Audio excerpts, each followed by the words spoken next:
A lonely millionaire heard noises in his mansion. When he checked the garage, he found 5 identical one-year-old baby girls, abandoned and crying. Just before the story starts, wherever you are on your journey, consider this your sign to keep going. The March rain pounded against the windows of Alexander Reed's Pacific Heights mansion, creating a symphony of water against glass that usually brought him comfort. Tonight, however, as lightning illuminated his study in brief flashes, the 38-year-old tech magnate couldn't shake a feeling of unease. 3 years had passed since Catherine's death, yet her absence still echoed through the 15,000 square feet of polished marble and designer furniture that had never quite felt like home without her. 3 years, Alexander muttered, running his fingers through salt and pepper hair that had begun graying prematurely after the cancer took her. At 38, he had accomplished what most couldn't in several lifetimes, revolutionizing quantum computing, building Reed Technologies into a global powerhouse worth billions, and amassing personal wealth that placed him firmly among America's 50 richest individuals. Yet here he sat, alone on a stormy Tuesday night in March 2023, reviewing acquisition proposals with only an expensive scotch for company. The grandfather clock in the hall chimed midnight as Alexander stretched his tired shoulders. That's when he heard it, a sound so incongruous with his meticulously controlled environment that at first he thought he'd imagined it. A cry, then another. It seemed to be coming from the direction of his 6-car garage. Probably just the wind, he reasoned. But when the sound came again, distinctly human and unmistakably infantile, he set down his crystal tumbler with a frown. Alexander grabbed his smartphone, activating its flashlight function as he made his way through the mansion's west wing. The security system showed no breaches, but as he approached the door leading to the courtyard, the cries grew more distinct. Multiple voices, high-pitched and desperate. Rain soaked through his custom Tom Ford shirt as he crossed the courtyard. The manicured gardens transformed into shadowy shapes in the darkness. The crying intensified, a chorus of distress that quickened his pace despite his usual measured demeanor. The side entrance to the garage was unlocked, a security anomaly that instantly put him on alert. As he pushed the door open, the motion-activated lights revealed what his security system had somehow missed, a handcrafted wicker basket placed deliberately in the center of the polished concrete floor. "What the hell?" Alexander whispered, approaching cautiously. The basket contained not one baby, but 5 identical little girls with wispy dark hair and tear-streaked faces, their tiny bodies wrapped in pink blankets, now damp from the rain. They couldn't have been more than a year old. Alexander stood frozen, his mind racing to process the impossible scene before him. One of the babies locked eyes with him, her crying briefly interrupted by curiosity at this tall stranger. 4 more pairs of identical eyes turned toward him, their perfect little faces so similar yet somehow distinct in their expressions. Tucked into the basket's edge was a medical bracelet. Alexander's hands trembled slightly as he read the printed text, Vasquez quintuplets, DOB, March 15th, 2022. "Exactly 1 year old," he whispered, calculation automatic despite his shock. The absurdity of the situation struck him. Alexander Reed, whose calendar was booked months in advance, whose decisions affected global markets, whose life was defined by rigid control, standing in his garage at midnight, staring helplessly at 5 abandoned babies who had appeared like some cosmic joke at his expense. One of the babies reached toward him, tiny fingers grasping at the air. Something shifted in Alexander's chest, a feeling he hadn't experienced since holding Catherine's hand for the last time. Without conscious decision, he knelt beside the basket. "Where did you come from?" he asked softly, knowing they couldn't answer but needing to break the surreal silence that had fallen between the infant's cries. "The security breach?" The precision of the placement, the timing on their birthday, none of it was random. Someone had chosen him specifically, navigated his extensive security, and entrusted these children to him for a reason. As lightning flashed again, illuminating 5 pairs of identical dark eyes looking up at him with an expression of complete vulnerability, Alexander Reed had the distinct sensation that his carefully constructed life had just been irrevocably changed. "This is Reed. I need a full security sweep of the property immediately. Someone's breached the perimeter." Alexander's voice remained steady despite the adrenaline coursing through him. 5 pairs of eyes tracked his movement as he paced beside their basket. Phone pressed to his ear. "No, don't call the police yet," he instructed his head of security. "Just get the team here. There's been a situation." How could he possibly explain what he'd found? After ending the call, Alexander carefully lifted the damp blanket covering the baby's feet, discovering a sealed plastic bag containing a handwritten note. The paper inside was partially protected from the rain, the elegant handwriting still legible. "Please care for my daughters temporarily. They're in danger. I'll contact you when it's safe. They need someone with resources and integrity. You're the only one who can protect them." No signature, no explanation of the danger, no time frame for temporarily. "This is insane," Alexander muttered, running a hand through his hair as one of the babies began wailing again, triggering a chain reaction until all 5 were crying in a discordant chorus that echoed through the cavernous garage. With uncharacteristic uncertainty, Alexander lifted one of the infants, awkwardly supporting her head, as he'd once seen a colleague do with his newborn. The baby's crying subsided slightly at the human contact, her tiny hand clutching his finger with surprising strength.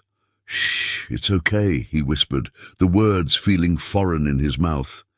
When was the last time he'd comforted another person, Catherine, in her hospital room, promising everything would be okay when they both knew it wouldn't?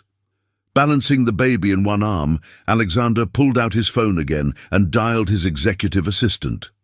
"Sophia, I need you at the house immediately," he said when she answered, her voice groggy with sleep. "Bring emergency baby supplies, everything, formula, diapers, whatever 1-year-old quintuplets would need." "Mr. Reed, did you say quintuplets?" Sophia's voice lost all traces of sleepiness. "Yes, 5 identical baby girls. And contact CPS. We need a social worker here. Then call my attorney." After giving additional instructions, Alexander ended the call and carefully returned the baby to her sisters. His security team would arrive in minutes, followed by Sophia. He needed to think clearly, to approach this like any other crisis requiring management. The security team arrived first, 4 men in tactical gear who swept the property while their leader, Martinez, stood dumbfounded beside Alexander in the garage. "5 babies, sir?" he repeated, staring at the basket. "Someone disabled the camera covering the service entrance," Alexander replied, ignoring the question. "Find out how." By the time Sophia arrived, her SUV loaded with bags from an all-night superstore, the social worker was already en route, and Alexander had moved the basket to his rarely used living room. "Oh my goodness," Sophia gasped, seeing the 5 identical faces. At 45, she'd been with Alexander for a decade, managing his business affairs with ruthless efficiency. Nothing in her job description had prepared her for this. Ms.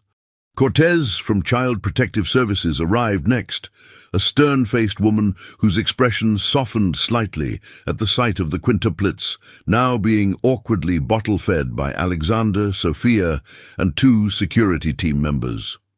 "Mr. Reed, can you explain how you came to have 5 infants in your possession?"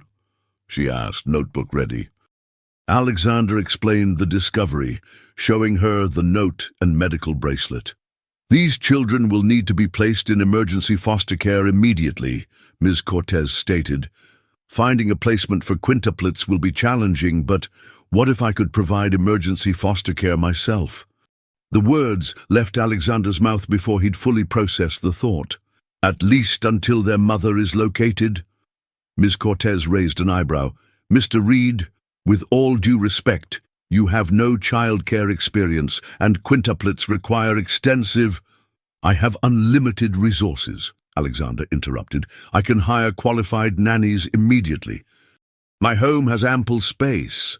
While you're searching for a suitable placement that can accommodate all 5 together, they could remain in a stable environment. Something in his tone must have conveyed more than his words, because Ms. Cortez studied him thoughtfully before responding. It's highly irregular, but given the circumstances. She glanced at the babies, who had finally settled with full bellies. I'll need to conduct an emergency home inspection, and you'll need to submit to background checks. Alexander nodded, relief washing over him for reasons he couldn't articulate. Of course. As dawn broke over San Francisco, Alexander Reed, who had negotiated billion-dollar deals without breaking a sweat, found himself signing temporary emergency custody papers with hands that trembled slightly, committing to care for 5 little strangers who had appeared in his life like a thunderclap. Temporary emergency custody is granted for 72 hours, Ms. Cortez explained, as she finalized the paperwork early that morning. After that, we'll need a hearing to determine longer-term arrangements while the investigation proceeds.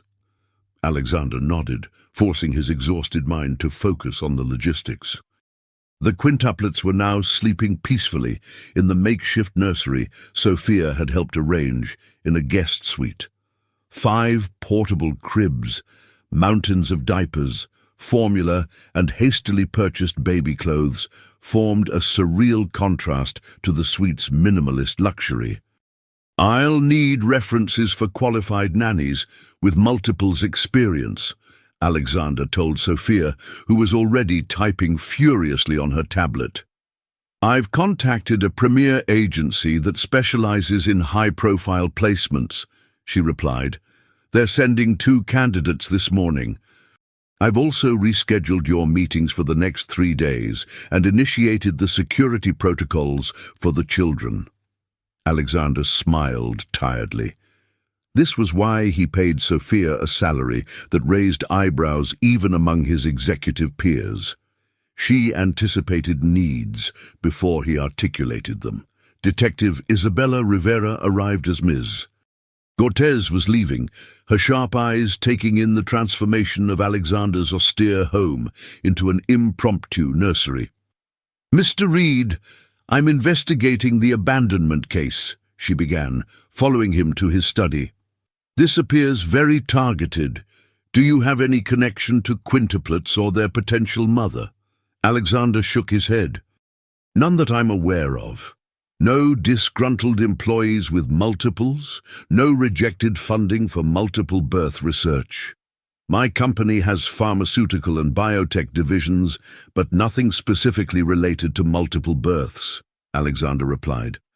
My security team discovered the breach came through a service entrance with a disabled camera, suggesting whoever left the children knew my property layout. Detective Rivera's expression sharpened. That indicates inside knowledge or extensive surveillance. Do you have enemies who might leave children as some sort of message? The question hung between them, its implications disturbing. I have business rivals, Detective, but this seems extreme even for corporate warfare. Later that afternoon, as Alexander attempted to work, while the nannies, Mrs. Chen and Ms. Patterson, both with impressive credentials, settled into a routine with the babies, Martinez delivered his security report. The service entrance camera was disabled with professional-grade equipment, he explained. Not damaged, but temporarily looped to show an empty corridor. Whoever did this had technical expertise. Alexander frowned. Expand the security team to 24/7 coverage and install additional cameras focusing on the children's suite. Martinez nodded. Already initiated, sir. I've also begun background checks on all staff with access to property schematics. As the 72-hour mark approached, Alexander found himself increasingly drawn to the nursery during breaks. The nannies had established feeding and sleeping schedules, and Alexander observed with fascination how 5 identical babies displayed distinct personalities emerging already. One cried more than the others, another rarely made a sound. One seemed fascinated by the mobile hanging above her crib, while another was more interested in the people moving around the room. They were more than just copies, they were individuals with unique expressions and reactions. "They'll need names," Mrs. Chen mentioned on the 3rd day, noticing Alexander watching the babies during tummy time. Even temporary ones for practicality. Alexander hesitated, feeling it wasn't his place to name these children. Perhaps something provisional, until their mother is located. The arbitrary 72-hour deadline arrived, and Alexander found himself in a downtown office with his attorney, Jonathan Weber, facing Ms. Cortez and her supervisor. "We've been unable to locate the mother," Ms. Cortez explained. "The investigation is ongoing, but finding placement for quintuplets together is proving challenging." "I'd like to petition for extended emergency guardianship," Alexander stated, surprising even himself with the conviction in his voice. "I've established appropriate care arrangements, and my resources can provide stability while authorities search for their mother." Jonathan slid a comprehensive care plan across the table, outlining the qualified staff, security measures, and developmental support Alexander was prepared to provide. "This is highly unusual, Mr. Reed," Ms. Cortez's supervisor noted, reviewing the document. "These specific children were left in my care for a reason," Alexander replied, thinking of the note claiming they were in danger. "Something tells me this isn't a simple abandonment case. They need protection I'm uniquely positioned to provide." After lengthy discussion and calls to higher authorities, extended emergency guardianship was provisionally granted for 2 weeks, with strict oversight and daily check-ins from CPS. As Alexander drove home, he reflected on the inexplicable protective instinct these 5 little strangers had awakened in him. The emptiness that had been his constant companion since Catherine's death had been temporarily displaced by a new purpose, one he never could have anticipated when he heard those cries in his garage just 3 days earlier. 2 weeks into his temporary guardianship, Alexander sat cross-legged on the nursery floor, attempting to maintain professional composure during a video conference, while a particularly adventurous quintuplet pulled herself up using his shoulder for balance. "As you can see from the quarterly projections," he continued, gently steadying the baby with one hand while gesturing to the screen with the other. His executive team had adjusted surprisingly well to their CEO's new circumstances, though Alexander caught occasional bemused glances when a baby's gurgle interrupted financial discussions. Mrs.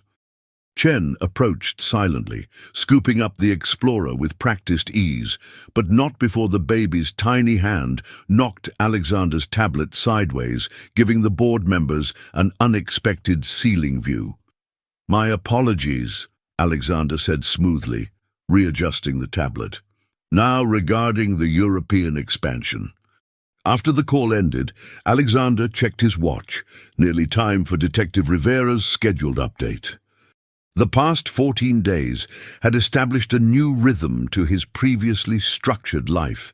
Board meetings scheduled around nap times, business calls accompanied by the background symphony of baby sounds, and his cold mansion gradually filling with evidence of infant occupation, bottles sterilizing in his seldom-used kitchen, colorful toys scattered across Italian marble floors. The 5 girls, temporarily named after jewels at Mrs. Chen's suggestion, Ruby, Pearl, Amber, Jade, and Opal, were developing distinct personalities despite their identical appearance. Ruby was the vocal leader, Pearl the observer, Amber the climber, Jade the peacemaker, and Opal the contemplative one who seemed to study everything with unusual intensity. "Telling them apart gets easier," Mrs. Chen assured Alexander when he confessed to occasional confusion. Watch their expressions, not just their features. Detective Rivera arrived promptly at 3. Her no-nonsense demeanor softened slightly by a stuffed elephant she discreetly placed on the side table. My niece suggested they might like this, she explained, seeing Alexander's raised eyebrow. I've brought updates on our investigation. Alexander led her to his study, where Martinez joined them for the security briefing.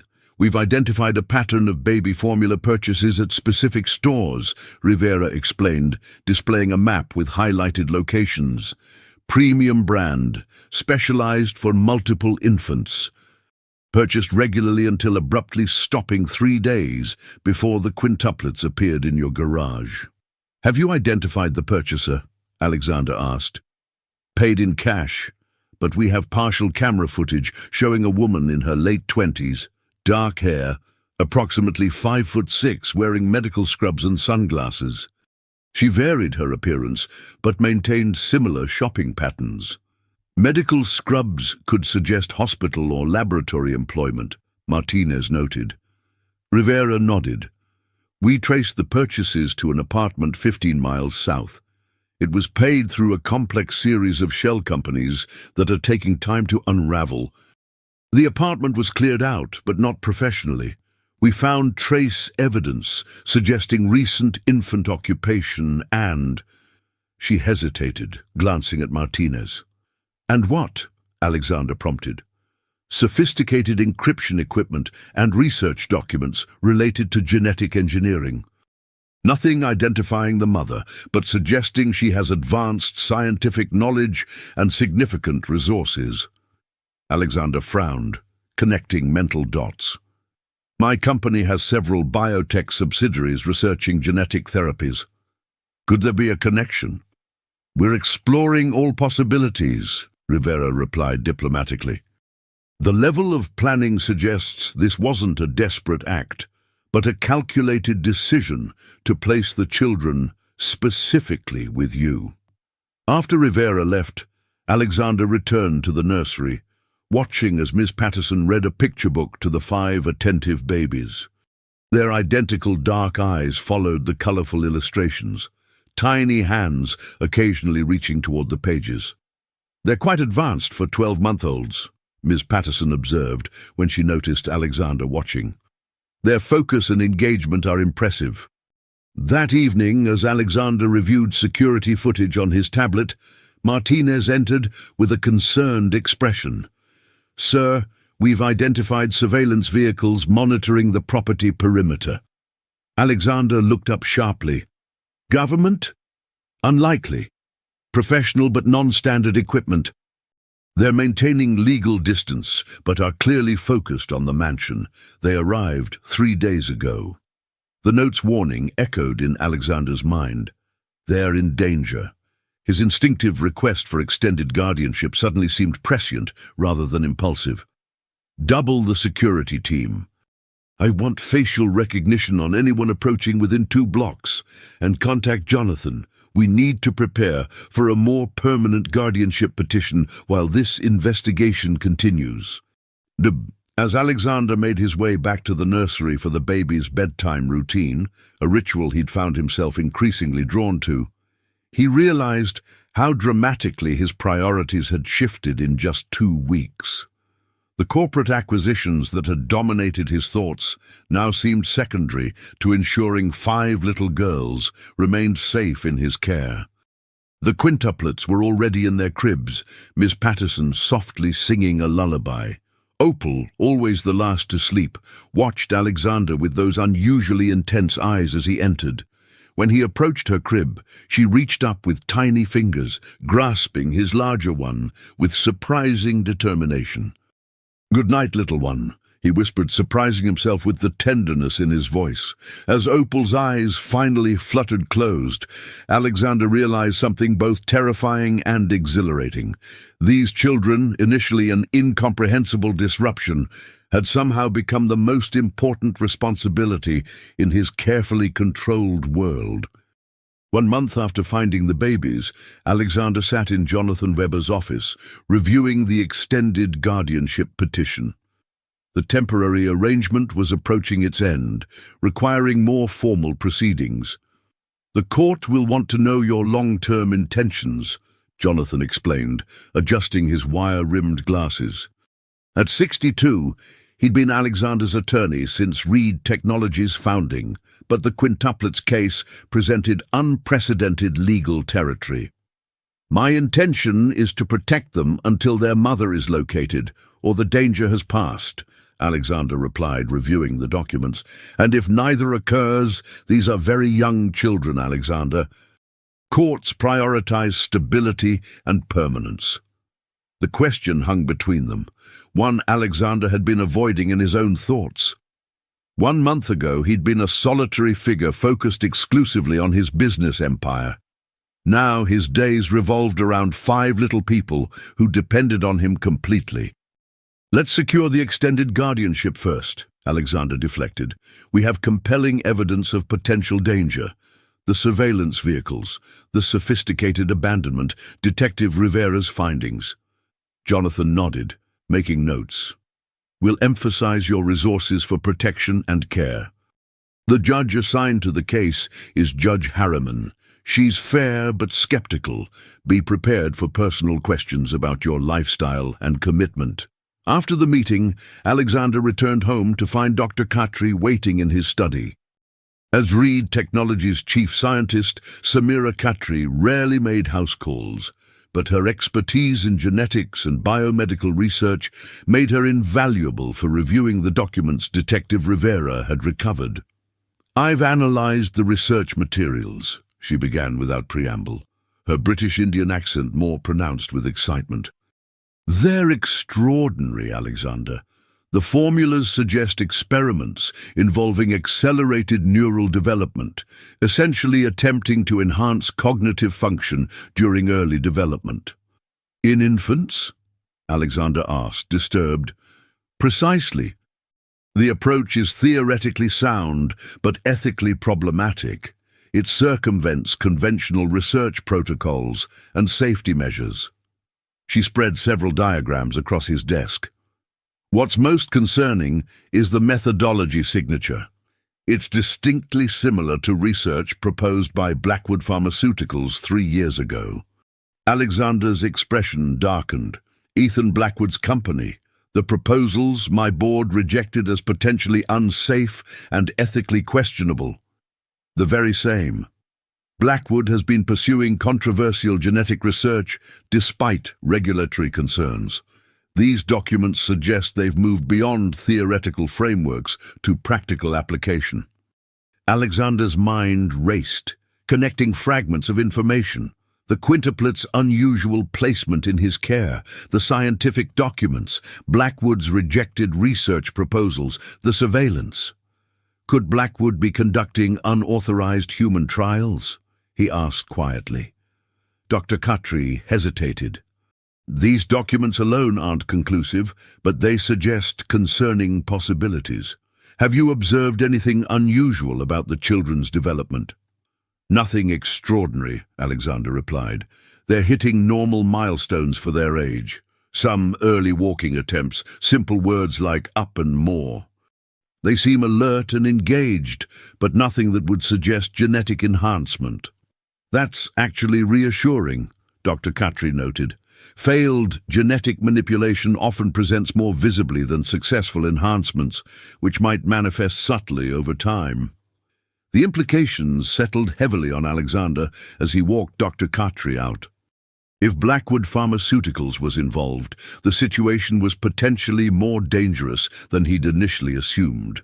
Ethan Blackwood was known for ruthless business practices and disregard for regulatory constraints when they interfered with his research goals. Later that afternoon, Ms. Cortez arrived for her weekly evaluation. After observing the quintuplets during playtime and reviewing the nanny's detailed development records, she met with Alexander in the garden terrace. "The care arrangement continues to exceed expectations, Mr. Reed," she acknowledged. The children are thriving, security protocols are exemplary, and your personal involvement has been more significant than I anticipated." Alexander nodded, watching through the glass doors as Ruby attempted to stand independently while Ms. Patterson provided encouraging support. "I have one question that keeps arising during our case reviews," Ms. Cortez continued, studying Alexander carefully. "Are you still willing to return the children to their mother if she's located?" The question caught Alexander off guard. His immediate instinct was, yes, of course, these weren't his children. But watching Ruby finally balance for a precious moment before tumbling into Ms. Patterson's waiting arms, he felt an unexpected hesitation. "That would depend on the circumstances," he answered carefully. "Their safety would be my primary concern." Miss Cortez nodded, making a note. "Your attachment is natural after a month of care. It's something to be mindful of as we proceed." That evening, after the quintuplets were asleep, Alexander found himself in the nursery, watching their peaceful slumber. Pearl clutched a small stuffed rabbit he'd impulsively purchased during a rare personal shopping trip. Jade slept with both arms raised above her head in her signature position. Amber had somehow rotated completely in her crib, her dark hair splayed across the sheet. The room was a stark contrast to the rest of his mansion, warm, colourful, alive with the soft sounds of 5 synchronous breaths. Alexander realized with sudden clarity that he no longer viewed his role as merely temporary. Somewhere in the late-night feedings, the tentative first steps, the bath times filled with splashing and laughter, these 5 little girls had become more than a responsibility. They had become his purpose. 2 months after the baby's arrival, Alexander woke to an urgent alert from his cybersecurity team. At 3:17 a.m., an encrypted email had penetrated his company's advanced security protocols, appearing directly in his private inbox. "They're watching you. Don't trust authorities. The girls are in danger. We'll contact when secure." No signature, no return address. Just 12 words that confirmed his growing suspicions. "Trace it," Alexander instructed his chief security officer via secure line, voice low to avoid waking the sleeping quintuplets in the adjacent suite where he'd taken to sleeping these past weeks. By morning, the cybersecurity team had tracked the email to a university library computer, but security footage showed only a hooded figure who had deliberately avoided camera angles. Professional, methodical, like everything else about this situation. Alexander increased security again, adding a rotating medical team to ensure the quintuplets weren't removed from the property for routine checkups where they might be vulnerable. 2 months into his guardianship, the mansion had been transformed into a secure compound, with the world's most advanced protection systems, all centered around 5 16-month-old girls who were now confidently toddling across custom-padded floors, babbling in their twin language, punctuated by recognizable words. That evening, as Alexander helped Miss Patterson with the bedtime routine, he'd become surprisingly adept at storytelling, different voices for each character delighting his attentive audience. He noticed something unusual about Jade's original blanket, which she still preferred despite having newer options. A slight bulge along the seam caught his attention as he tucked her in. After all 5 were finally asleep, he examined the blanket under his desk lamp, discovering a nearly imperceptible stitching variation. Carefully opening the seam, he extracted a miniature flash drive no larger than his thumbnail. Heart-pounding, Alexander inserted the drive into a secure, isolated laptop. It contained 3 files: medical records for Elena Vasquez, a genetic analysis document, and a video file. The medical records revealed Elena Vasquez was 29, a graduate of MIT with dual doctorates in biomedical engineering and genetics. She had worked briefly for Reed Medical Solutions, a subsidiary Alexander had acquired 3 years earlier before disappearing 18 months ago. Her employee photo showed a striking woman with intelligent dark eyes and an intense expression. Eyes Alexander now recognized in 5 identical little faces. The genetic profiles were highly technical, but even Alexander's limited scientific knowledge recognized the quintuplet's DNA sequences were flagged with markers labeled BPND1 Enhancement Protocol, Blackwood Pharmaceuticals Neural Development. With growing apprehension, Alexander opened the video file. Elena Vasquez appeared on screen, her face thinner than the employee photo, dark circles under those familiar eyes, suggesting extreme stress. "Mr. Reed," she began, voice low but steady. "If you're watching this, you've been caring for my daughters for some time. I apologize for placing this burden on you without explanation, but I had no choice." She explained that after leaving Reed Medical Solutions, she had infiltrated Blackwood Pharmaceuticals to investigate unethical research practices she'd discovered evidence of during acquisition data transfers. "I became an unwitting test subject," Elena continued, pushing dark hair behind her ear in a gesture Alexander had seen Pearl make countless times. "Routine employee medical screening was used to harvest my eggs without consent. When I discovered the unauthorized procedure and the experimental fertilization, I was already pregnant." Blackwood had been developing genetic modification protocols intended to enhance neural development, creating children with potentially extraordinary cognitive abilities. Elena had discovered her unexpected pregnancy and its connection to the unauthorized experiments, then fled, using her technical expertise to hide while carrying quintuplets, a pregnancy outcome even Blackwood hadn't anticipated.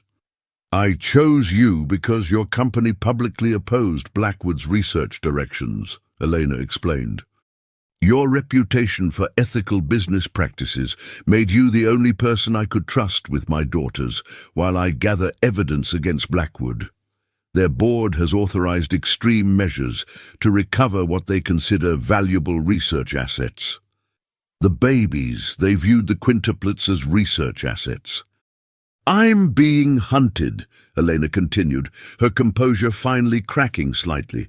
"But I'm watching over my daughters from afar. When it's safe, when I have enough evidence to bring Blackwood down completely, I'll contact you. Until then, please protect them. They're developing normally. The enhancements were theoretical, mostly unsuccessful. They're just 5 little girls who need safety until I can reclaim them." The video ended with Elena staring intently into the camera. "Trust no one connected to Blackwood.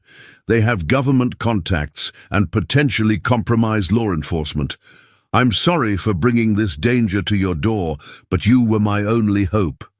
Alexander sat motionless as the screen went dark, processing the implications. The quintuplets weren't random abandoned babies. They were the products of unauthorized genetic experimentation by a corporate rival, placed specifically in his care by their mother, who was gathering evidence while in hiding. It explained everything: the precision of their placement, the security breach expertise, the surveillance, the warning about authorities. Alexander moved to the window, looking out at the moonlit garden while his mind raced through contingencies. Tomorrow, he would need to expand security again, establish additional safeguards against potential Blackwood infiltration, and accelerate the permanent guardianship process to secure legal protection for the quintuplets. A soft whimper from the nursery monitor drew his attention. Opal, the contemplative one, often woke briefly around this time. Without hesitation, Alexander moved to the nursery, lifting her gently before she could fully wake and disturb her sisters. "Shh, little one," he whispered, cradling her against his chest as he moved to the rocking chair by the window. "You're safe." Opal settled immediately, her tiny hand clutching his shirt as her breathing returned to its peaceful rhythm. Looking down at her perfect face, so similar to the woman in the video, Alexander made a silent promise to both mother and daughters. He would protect these children with everything he had, his resources, his influence, his life if necessary. Whatever Blackwood had intended, Whatever Elena was risking her life to expose, these 5 innocent girls would remain safe in his care until their mother could reclaim them. And if that day never came, Alexander realized with sudden clarity he would raise them as his own, without hesitation. 3 months after finding the babies, Alexander stood in Judge Harriman's chambers alongside Jonathan Weber, presenting their case for extended legal guardianship. The quintuplets, now 15 months old, remained at the mansion under enhanced security while the proceedings continued. "Mr. Reed," Judge Harriman began, her grey hair pulled into a severe bun that matched her no-nonsense reputation, "this is certainly one of the more unusual cases to come before me. You're seeking to extend temporary guardianship indefinitely for 5 children with no biological connection to you, whose mother may or may not return." "That's correct, Your Honor," Alexander replied, maintaining the confident posture that had served him through countless high-stakes negotiations. "The circumstances surrounding their placement in my care and the ongoing investigation into potential threats make a stable arrangement essential for their safety and well-being." Judge Harriman reviewed the thick folder of documentation, which carefully omitted Elena's flash drive message, information Alexander had shared only with his closest security advisors, given her warnings about potential compromised officials. "Detective Rivera's reports indicate sophisticated surveillance of your property and a connection to possible corporate espionage," the judge noted, "and the children's biological mother has made no formal contact with authorities. We believe she's unable to come forward safely at this time," Jonathan interjected smoothly. "Mr. Reed's resources provide the quintuplets with security measures no foster placement could match." Judge Harriman studied Alexander thoughtfully. "Your background is impressive, Mr. Reed, but not traditionally suited to childcare. What prompted this unusual commitment from a man with no previous interest in parenthood?" The question struck closer to Alexander's private thoughts than he expected. 3 months ago, he might have answered with practical reasoning about resources and responsibility. Now, the truth was more complex. "When I found them, Your Honor, they needed protection. That hasn't changed," he replied carefully. "What has changed is my understanding of what they need beyond physical safety: consistency, attachment, stability. I'm committed to providing that for as long as necessary." Something in his tone must have convinced her, because Judge Harriman's expression softened slightly. "The developmental specialist's reports indicate the children are thriving in your care," she acknowledged. "That carries significant weight in my consideration." After further questioning and review of the documentation, Judge Harriman granted extended guardianship pending quarterly reviews, a significant legal victory that would protect the quintuplets from potential custody challenges while the investigation continued. "Thank you, Your Honor," Alexander said sincerely as they prepared to leave. "Mr. Reed," Judge Harriman called as he reached the door. "Off the record, I've been on the bench for 30 years. People who seek custody of children for the wrong reasons can't maintain the facade through my questioning. Whatever brought these children to you, they appear to be in good hands." The validation from an experienced jurist settled something in Alexander as he drove home through San Francisco's summer fog. The quintuplets had transformed his life in ways he never could have anticipated, but for the first time since Catherine's death, the mansion felt like a home rather than a monument to his success. Upon his return, Ms. Patterson greeted him with news of developmental milestones achieved during his absence. Amber had spoken her first clear sentence, and Pearl had demonstrated remarkable problem-solving by figuring out how to stack blocks to reach a toy placed on a shelf. "They're developing typical speech patterns for 15-month-olds, reported Dr. Melanie Sanders, the developmental specialist who now visited weekly. Some slightly advanced verbal skills, but nothing outside normal variation. Their coordination and problem-solving are similarly age-appropriate." Alexander nodded, relieved by the normality of their development. Despite Elena's claim that the genetic modifications had been unsuccessful, he still worried about potential delayed effects. Every milestone reached within typical ranges reassured him. His executive team had adjusted to his new priorities with varying degrees of acceptance. His CFO had initially questioned his reduced hours, but the company's continued strong performance silenced most objections. Alexander had restructured his schedule to conduct meetings during nap times and review financial reports during the quiet evening hours after bedtime. After dinner, as Alexander observed the quintuplets during their evening playtime, Martinez entered with an urgent security update. "Sir, we've intercepted a breach attempt," he reported quietly. 3 professionals with tactical gear attempted to access the eastern perimeter 40 minutes ago. Alexander's pulse quickened. Identification. Negative.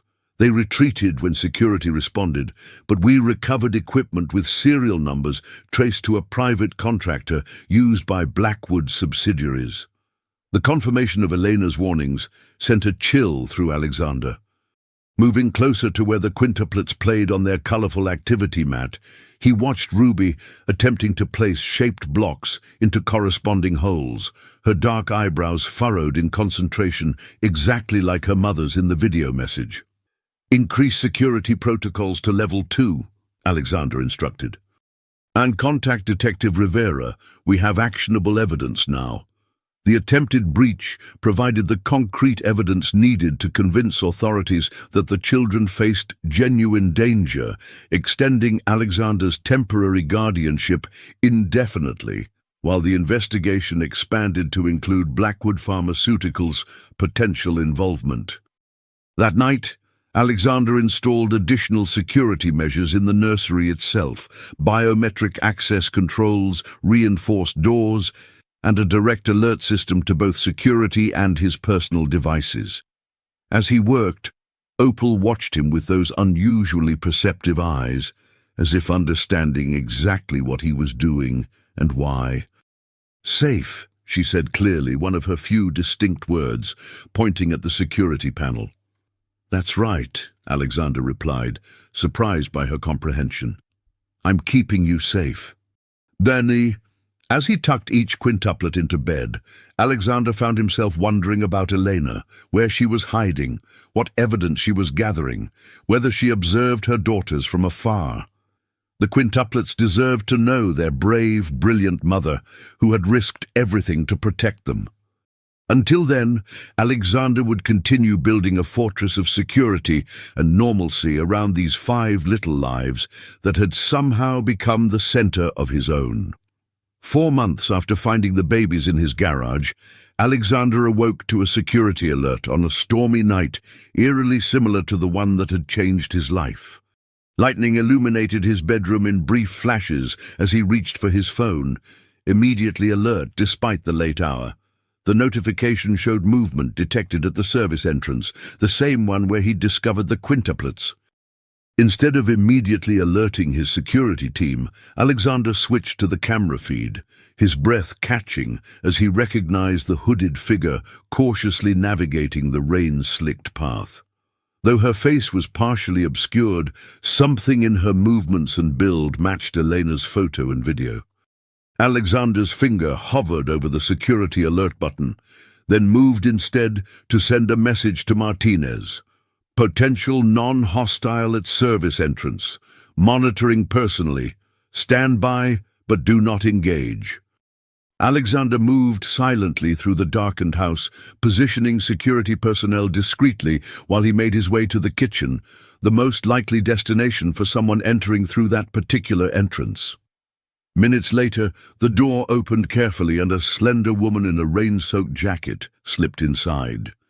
"You took better care of them than I hoped," she said without turning, her voice matching the video message exactly.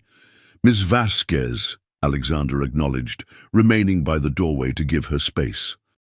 Elena Vasquez turned slowly, lowering her hood to reveal the face he'd seen in photographs and video, and in 5 identical, smaller versions every day for the past 4 months.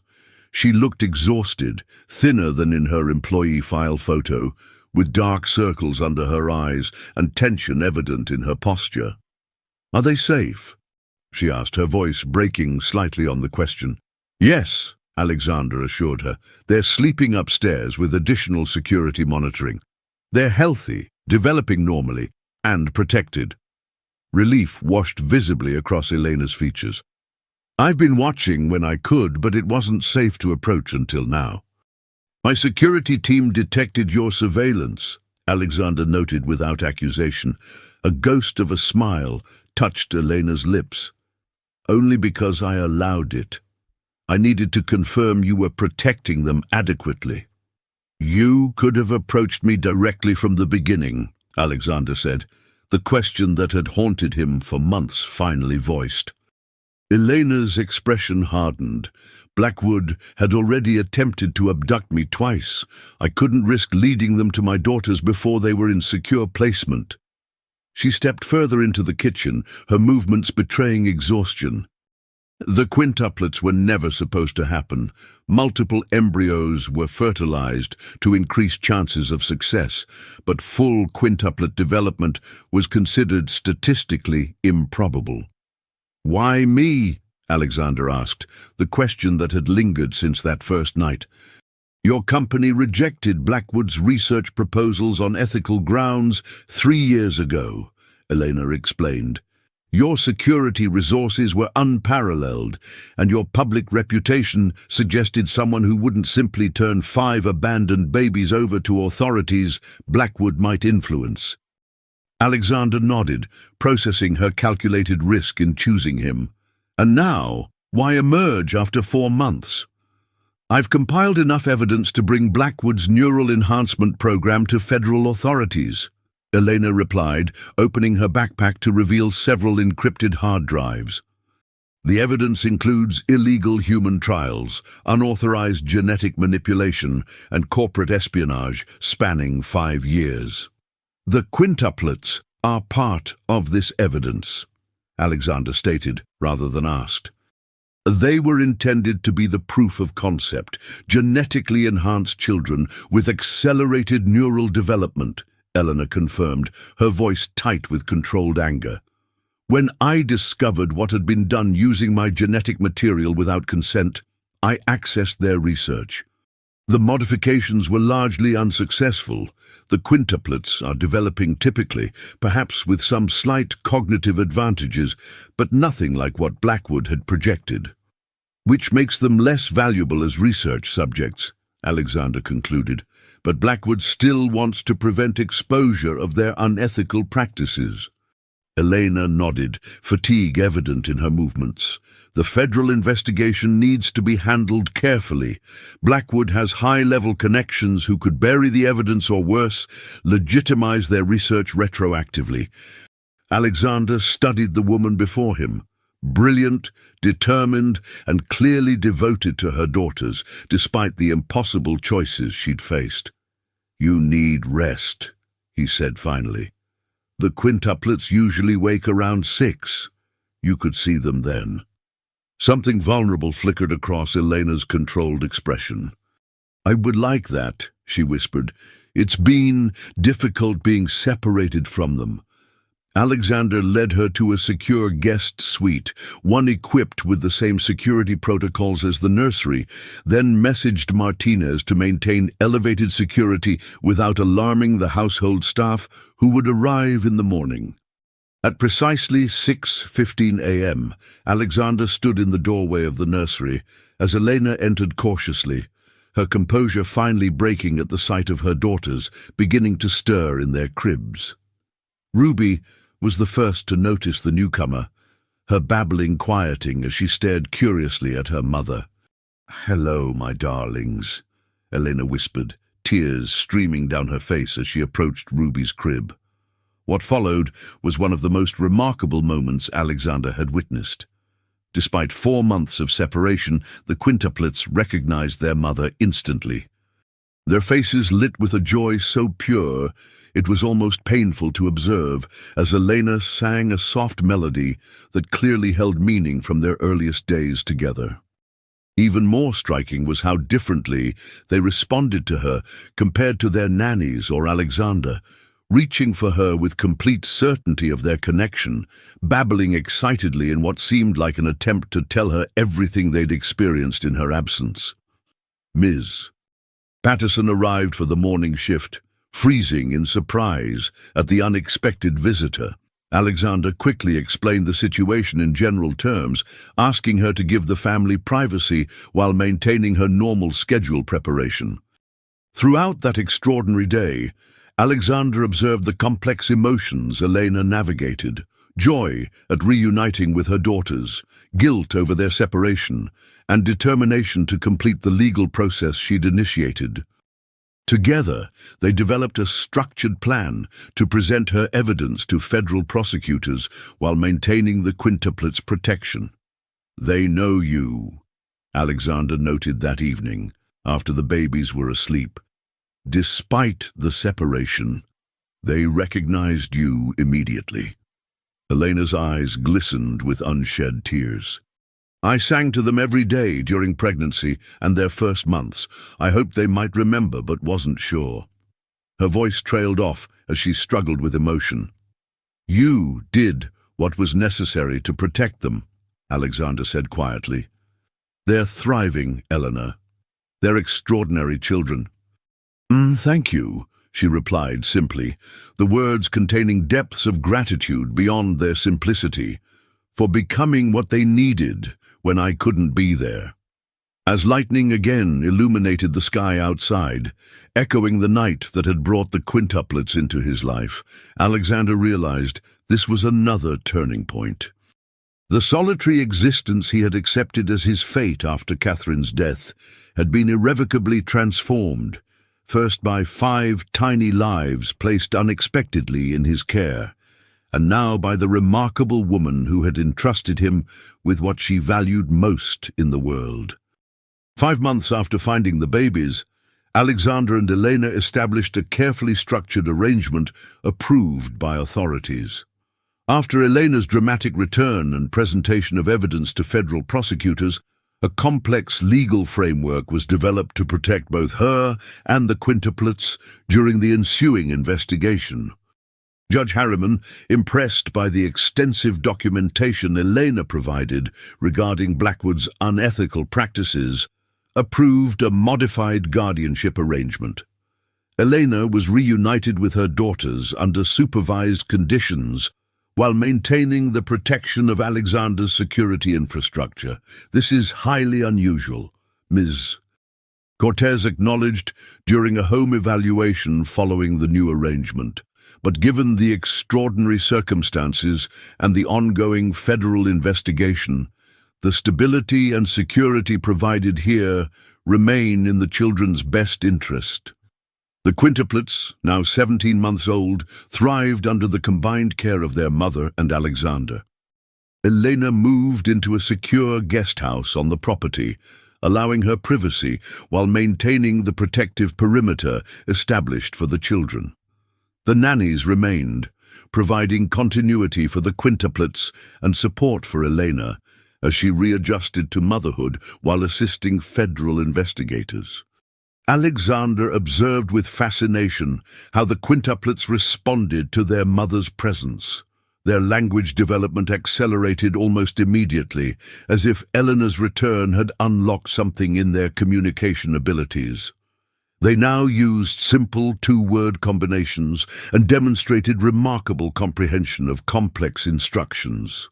They're developmentally advanced in language and pattern recognition, noted Dr. Sanders during her weekly assessment, but still within standard ranges for their age group, just on the higher end of the spectrum.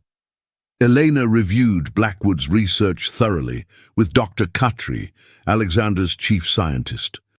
"The enhancements were primarily theoretical," Dr. Khatri explained after analyzing the complete data. Blackwood expected dramatic cognitive acceleration that simply didn't materialize as projected. The modifications appear to have enhanced some neural pathways related to language processing and pattern recognition, but nothing beyond what might occur naturally in particularly gifted children. That's why they became less valuable as research subjects, Elena added, relief evident in her voice. Blackwood expected super children with measurable cognitive advantages from infancy. When those dramatic results didn't appear, the focus shifted to preventing exposure of their unethical practices rather than recovering the quintuplets themselves. This made the federal case more complex. Blackwood could claim the research was theoretical rather than applied if the quintuplets showed no extraordinary abilities. The evidence Elena had gathered became even more crucial, particularly the documentation of unauthorized egg harvesting and embryo manipulation without consent. As summer transitioned to fall, a new routine established itself at the mansion. Alexander continued running his company, now with more regular hours as the quintuplets' schedule became predictable. Elena worked remotely with federal investigators while reconnecting with her daughters, the 5 little girls, blossoming under their mother's care while maintaining their strong bonds with Alexander. "They ask for you when you're in meetings," Elena mentioned one evening as they reviewed security protocols in the garden while the quintuplets played nearby. "They have a specific sound that means Alexander in their twin language." The observation warmed something in Alexander's chest. Despite Elena's return, the quintuplets still sought his presence, a validation of the attachment that had developed during her absence. "They're fortunate to have you back," he replied, watching Jade and Pearl cooperate to build a tower of blocks. "Their development has accelerated remarkably since your return." Elena's expression softened as she observed her daughters. "They're fortunate to have both of us," she corrected gently. "You've become important to them, Alexander. You're not just their protector anymore." The federal investigation proceeded methodically, prosecutors building a case against Blackwood's research division while carefully documenting the chain of evidence. Elena's testimony was crucial, her scientific credentials adding weight to her documentation of unethical practices. Alexander's legal team established formal co-guardianship arrangements, providing Elena with legal rights to her daughters while maintaining the security framework that protected them from potential Blackwood retaliation.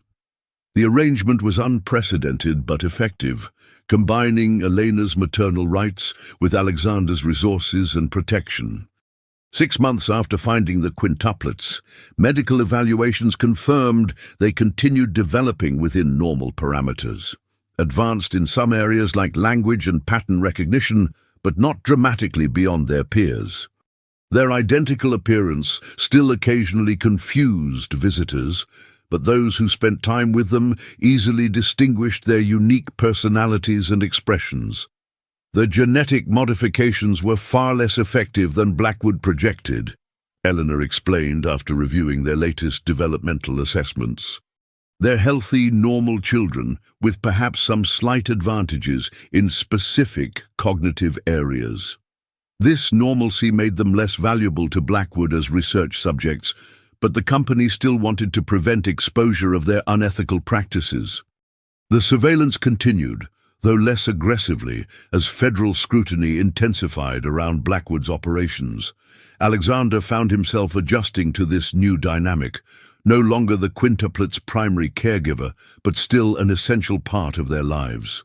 He and Eleanor developed a respectful partnership built on their shared commitment to the children's well-being, their initial wariness evolving into mutual appreciation. In quiet moments, Alexander sometimes wondered about the future. Eleanor would eventually want independence for herself and her daughters once the danger had passed. The thought of the quintuplets leaving his home created an unexpected ache he wasn't prepared to examine too closely. One evening, as Alexander returned from a business meeting, he paused in the nursery doorway. Elena sat surrounded by her daughters, reading a story with different voices for each character, exactly as Alexander had done during her absence. Amber noticed him first, her face lighting with recognition.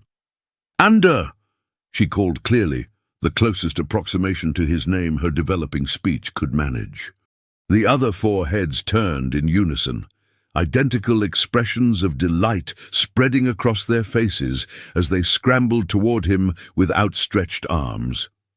Elena met his gaze over the children's heads, a complex understanding passing between them. Whatever the future held, these 5 little lives had connected them in ways neither could have anticipated, creating something neither was prepared to relinquish. 8 months after the babies arrived, with the quintuplets now reaching 20 months, the federal investigation into Blackwood Pharmaceuticals culminated in formal indictments against the company's research division. 7 executives and researchers faced charges ranging from unauthorized human experimentation to corporate espionage and falsification of medical records. Alexander reviewed the indictment documents in his study, noting with satisfaction that the charges aligned with Elena's evidence. However, one name was conspicuously absent from the indictments: Maxwell Pierce, Blackwood's CEO and founder. "He's maintained plausible deniability," Elena explained, frustration evident in her voice as she joined Alexander. The research division was deliberately structured to shield upper management from direct knowledge of unethical practices. "Typical corporate insulation strategy," Alexander agreed, familiar with the tactic from his years navigating complex business structures. The researchers take the fall while the leadership claims ignorance. This legal maneuver might have succeeded if not for Pierce's next move, a direct approach to Alexander that revealed his actual knowledge and involvement. The contact came through legitimate business channels, a request for a private meeting between CEOs to discuss mutual interests in biomedical research. "It's clearly about the quintuplets," Alexander told Elena after receiving the request. Pierce wouldn't risk direct contact unless he felt cornered. After consultation with federal prosecutors, who saw an opportunity to gather evidence of Pierce's direct knowledge, a meeting was arranged at a neutral location with discreet monitoring equipment in place. Alexander would attend alone, presenting himself as a potential business ally rather than an adversary.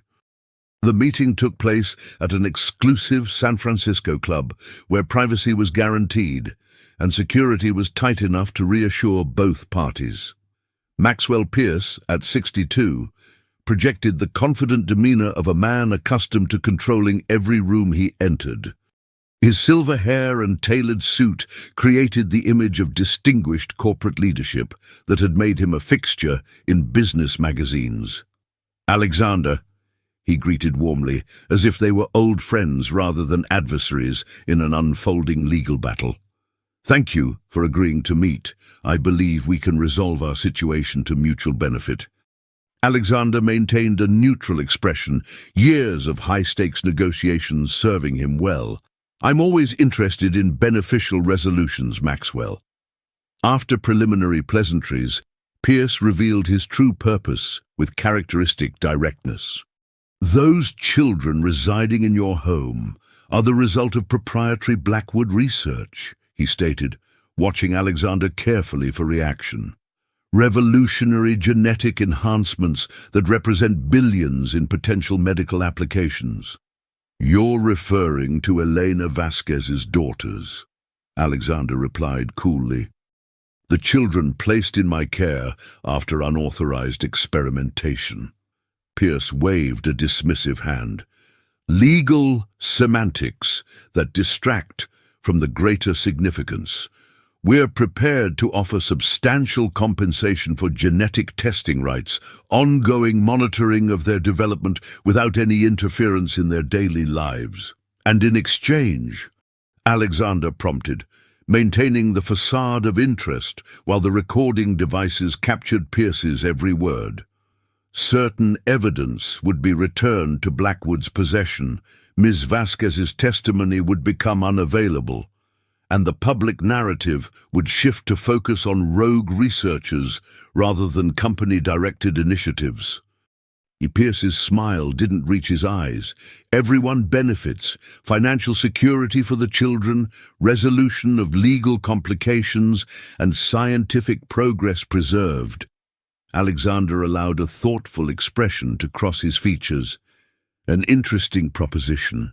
What figure did you have in mind for this arrangement? The number Pierce named was staggering, enough to establish the quintuplets as wealthy individuals for life. The offer confirmed what Alexander had suspected. Blackwood was desperate to contain the damage, willing to pay extraordinary sums to prevent full exposure of their operations. "I'll need to consider the proposal," Alexander replied non-committally. "There are multiple stakeholders involved." Pierce's expression hardened slightly. "Don't overthink this, Alexander. Those children are enhanced human subjects developed through Blackwood technology.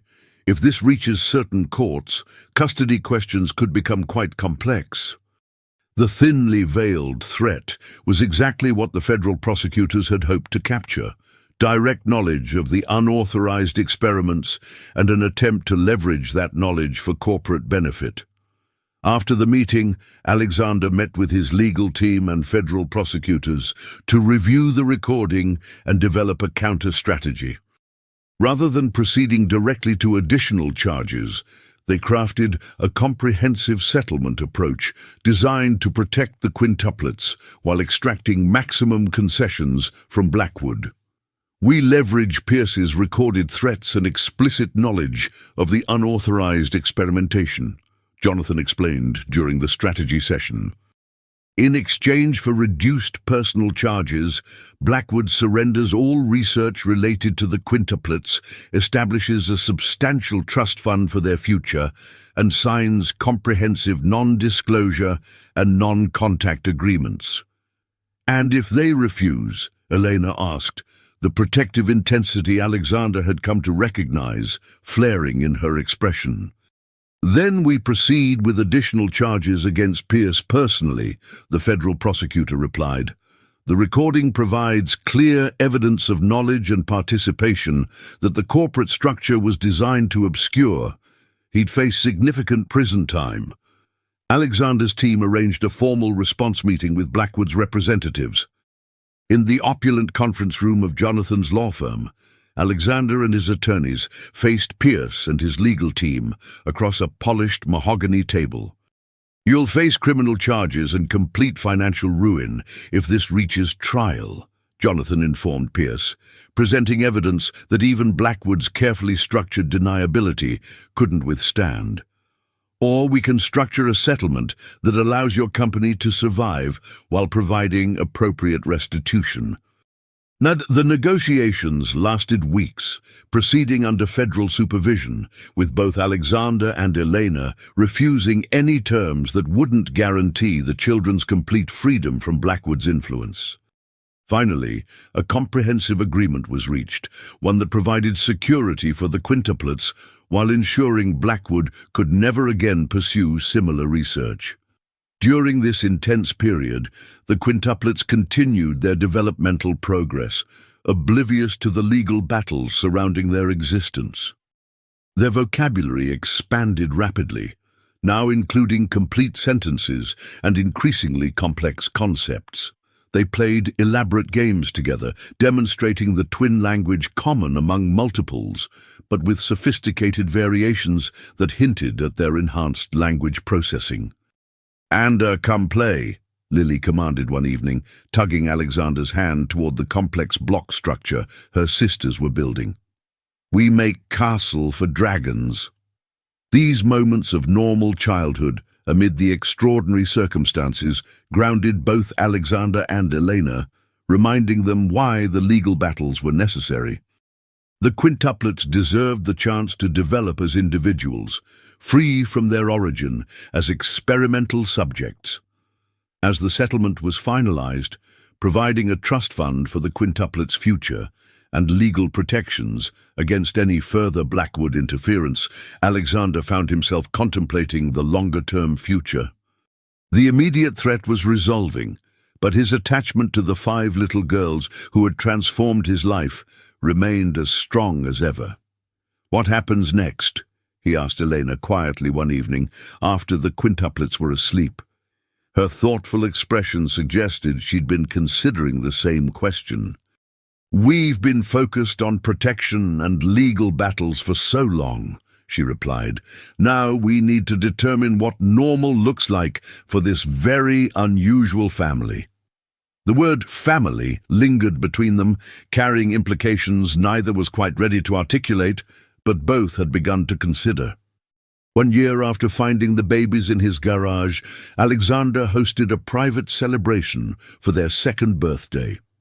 The mansion's garden was transformed with colorful decorations, a small petting zoo, and 5 identical birthday cakes, each decorated to reflect the distinct personality of its recipient. The legal battles had resulted in a comprehensive settlement. Blackwood restructured under federal monitoring, the executives responsible faced criminal charges, and a substantial trust was established for the quintuplets' future. Maxwell Pierce had resigned as CEO, accepting a plea agreement that included significant financial penalties while avoiding prison time, a compromise that frustrated Eleanor but provided finality to the ordeal. "I wanted him to face full consequences," she admitted to Alexander as they watched the quintuplets' delight in petting gentle farm animals brought for the occasion. "But the settlement guarantees the girls' security and prevents Blackwood from pursuing similar research." The quintuplets, now officially named Lily, Violet, Rose, Iris, and Daisy at Elena's request, were developing into energetic toddlers with increasingly distinct personalities despite their identical appearance. Lily had emerged as the natural leader, organizing her sisters in elaborate games and speaking in the most complete sentences. Violet was the artist, already showing remarkable precision in her colorful drawings. Rose was the peacemaker, instinctively mediating when conflicts arose. Iris was the explorer, constantly testing boundaries and physical capabilities. And Daisy remained the observer, watching everything with thoughtful intensity before participating. They would have been extraordinary regardless of Blackwood's interference, Elena told Alexander as they watched the girls playing. Their individual personalities emerged despite identical genetics and experimental tampering. The past year had transformed not only the quintuplets, but also the adults responsible for them. Elena had healed from the trauma of her experience at Blackwood, gradually reclaiming her scientific confidence. She had accepted a position directing a research ethics division within Alexander's company, using her experience to prevent similar exploitation within the biomedical industry. Alexander had evolved from a solitary figure focused exclusively on business success to someone whose schedule revolved around 5 little people who called him Ander with affection. His executive team had adapted to their CEO's transformed priorities, scheduling board meetings around preschool events and accepting occasional background noise of children playing during important calls. Together, Alexander and Elena had established the Reed Vasquez Foundation, dedicated to oversight of genetic research ethics, with profits directed to children's advocacy. Their professional partnership had developed alongside their personal one, moving cautiously from co-guardians to friends, both healing from past traumas through their unexpected connection. "They're asking questions about family structures," Elena mentioned as they prepared for the birthday celebration. "They notice other children have different arrangements than ours." The observation highlighted the unusual nature of their household. Eleanor had moved from the guest house into a suite in the main residence 6 months earlier, providing more integrated care while maintaining appropriate boundaries. The nannies had transitioned to part-time roles, supporting the family rather than providing primary care. "What do you tell them?" Alexander asked, curious about how Elena explained their situation. The truth, in age-appropriate terms, she replied. That Mommy had them in her tummy, that they needed special protection, and that Alexander helps keep them safe and loves them very much. The simplicity of the explanation belied the complexity of emotions it stirred in Alexander. He had never articulated his feelings for the quintuplets in precisely those terms, but Elena's assessment was accurate. Somewhere between finding them in his garage and celebrating their second birthday, 5 little girls had claimed a portion of his heart he'd thought permanently closed after Catherine's death. The birthday celebration concluded with a tradition Alexander had instituted during their first year, a quiet moment with each quintuplet individually before bedtime, honoring their unique personalities despite their identical appearance. Lily showed him a complex block structure she'd built, narrating her architectural vision with serious intent. Violet presented a colorful drawing of what she identified as our family, stick figures of varying heights but recognizable as their household. Rose offered a solemn hug and whispered, "Thank you for my party," with sincere appreciation. Iris demonstrated her new jumping ability with exuberant energy. Daisy simply climbed into his lap with a favorite book, content with his presence rather than conversation. Later that evening, after the quintuplets were asleep, Alexander found Eleanor in the garden, collecting forgotten toys in the moonlight.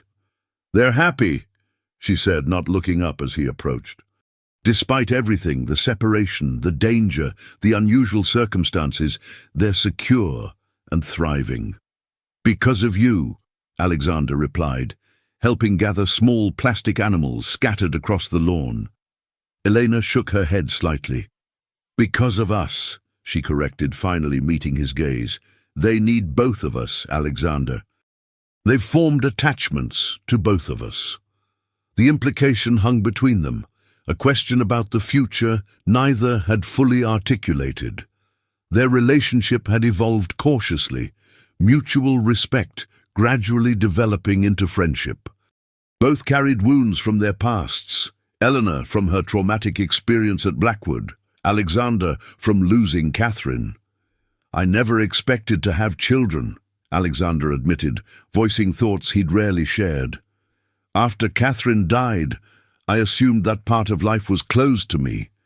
I never expected to have quintuplets," Eleanor replied with a small smile, "or to share their upbringing with a tech billionaire I'd strategically selected as their protector." The absurdity of their situation struck them simultaneously, tension breaking as they both laughed softly in the moonlight. "We've created something good from an impossible situation," Alexander observed, looking toward the wing where 5 little girls slept peacefully. "Something worth preserving." Elena's expression softened. "Yes," she agreed simply. "We have." The conversation marked a turning point, an acknowledgement that their arrangement had evolved beyond temporary necessity into something both valued. Neither rushed to define it further that night, but a threshold had been crossed in their gradual journey from strangers connected by circumstance to partners united by 5 extraordinary children. Alexander's previously cold mansion had transformed over the past year into a home filled with evidence of the quintuplets' presence. Finger paintings displayed alongside valuable artwork, child-sized furniture integrated with designer pieces, the sounds of laughter and occasional tantrums echoing through previously silent halls. As Alexander made his final security check that night, a habit maintained despite the reduced threat, he paused in the quintuplets' doorway, watching 5 identical little girls sleeping peacefully in their toddler beds. The sight still occasionally struck him with its improbability. 5 perfect little humans who had appeared in his life through extraordinary circumstances and transformed it completely. Whatever the future held, Alexander knew with certainty that finding those babies in his garage 1 year ago had given him something he'd thought permanently lost after Catherine's death. A family, unconventional as it might be, and a renewed sense of purpose beyond corporate success. 3 years after the stormy night that changed everything, Alexander stood in the garden, watching the quintuplets, now 4 years old, playing an elaborate game of their own invention. The game involved complex rules they had developed together, with Lily as usual serving as referee for disputes that arose between her sisters. "No, Iris, you can't change the dragon's color after you chose it," Lily explained patiently to her more impulsive sister. "Remember the third rule?" Iris briefly pouted but quickly recovered, adapting her strategy within the established framework. Their ability to create and maintain sophisticated play scenarios continued to impress their developmental specialists, who noted the quintuplets functioned at the upper range of cognitive expectations for their age. "They're starting kindergarten preparatory classes next month," Elena remarked, joining Alexander on the terrace. "The school's security protocols have been finalized to your specifications." Alexander nodded, watching as Violet carefully illustrated the dragon cards central to their game. "The director understands the unique circumstances." "As much as necessary," Elena confirmed. They know the girls require additional security due to their connection to a sensitive corporate case, without specific details about their origin. The previous year had brought significant changes to their unusual family structure. The legal adoption had been finalized, making Alexander the quintuplet's legal father, while Elena retained her maternal rights. The arrangement recognized the reality that had developed. Both adults were essential to the quintuplet's well-being and security. Blackwood Pharmaceuticals had been comprehensively restructured under the settlement agreement, with its unethical research division dismantled and its legitimate medical development placed under external oversight. Maxwell Pierce had retired in disgrace, his reputation tarnished despite avoiding criminal conviction. Most importantly, the quintuplets had continued developing as normal, healthy children, advanced in language processing and certain cognitive functions, but without the dramatic enhancements Blackwood had projected. They spoke in complete, complex sentences, demonstrated impressive problem-solving abilities, and showed normal attachment to both Elena and Alexander. "Daddy, come see my dragon!" Daisy called, using the title Alexander had never insisted upon, but the quintuplets had naturally adopted after the legal adoption. Her sisters immediately echoed the invitation, 5 identical faces turning toward him with varying expressions of excitement. Alexander joined their circle, examining the intricate game they had created, complete with hand-drawn cards, rules that incorporated elements of strategy and chance, and clearly defined roles for each participant. Their cognitive development remained remarkable, but within normal parameters for particularly gifted children, exactly as Elena had predicted. "Very impressive," he commented, genuinely amazed by their creativity. "Who invented this game?" "We all did together," Rose explained earnestly. "Lily made the rules, Violet drew the cards, I decided how to win, Iris made up the dragon powers, and Daisy named all the dragons." Their collaborative approach highlighted how they functioned as both individuals and a unit, maintaining their unique personalities while leveraging their identical genetics and shared experiences to create something none could have developed alone. Later that evening, as the family shared dinner in the kitchen, a habit Alexander had initially found strange but now cherished, Elena brought up the subject they'd been cautiously circling for months. "The girls asked again about why we have different last names, but live in the same house," she mentioned, passing Alexander the salad. "They're becoming more aware of conventional family structures through their playgroups." Alexander nodded thoughtfully. Their relationship had evolved gradually over 3 years, from cautious co-guardians to partners in both parenting and professional endeavors. Elena now directed the Reed Vasquez Foundation in addition to her research ethics division, her scientific brilliance and personal experience making her uniquely qualified for both roles. Their personal relationship had developed with similar care, friendship deepening into romantic attachment only after the quintuplet's security was assured, and both had begun healing from their respective traumas. They had maintained separate living spaces within the mansion, even as they functioned increasingly as a unified family unit. "What did you tell them?" Alexander asked, genuinely curious about Elena's response. "That grown-ups sometimes take time to decide about certain things," she replied with a small smile, "and that families come in many different forms." After the quintuplets were settled for the night, a process that now included individual reading time, a complex bedtime routine with specific stuffed animals in precise arrangements, and goodnight kisses from both adults, Alexander and Elena returned to the garden terrace that had become their regular evening retreat. "They're becoming more aware of social structures and expectations," Elena noted, continuing their earlier conversation. "Their questions will become more specific as they interact with more children their age." Alexander nodded, considering the implications. "We should consider what we want our family structure to look like moving forward," he suggested carefully, "for both our sake and theirs."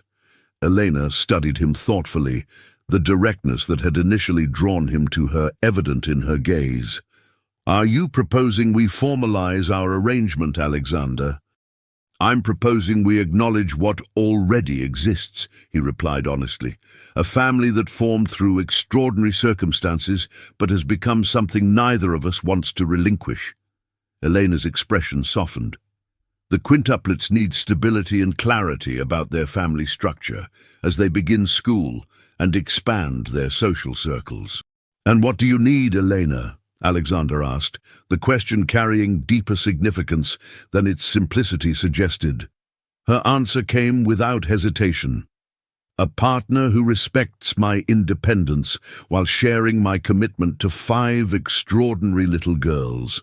Someone who understands our unusual journey because he's traveled it alongside me." She met his gaze directly. "I believe I've found that in you." The moment marked the culmination of a journey neither could have imagined that stormy night 3 years earlier. Alexander Reed, once defined by solitary success, and Elena Vasquez, once forced into isolation to protect her daughters, finding unexpected connection through 5 remarkable children who needed them both. 2 months later, a simple ceremony in the garden where the quintuplets played daily formalized what had already developed. A family united not by conventional beginnings, but by choice, commitment, and 5 identical little girls who served as flower bearers, ring bearers, and enthusiastic participants in the celebration. The Reed Vasquez family continued to navigate their unusual circumstances with the same determination that had characterized their journey from the beginning. The quintuplets attended a carefully selected private school with enhanced security but normal educational approaches, showing intelligence but not the supernatural abilities Blackwood had envisioned.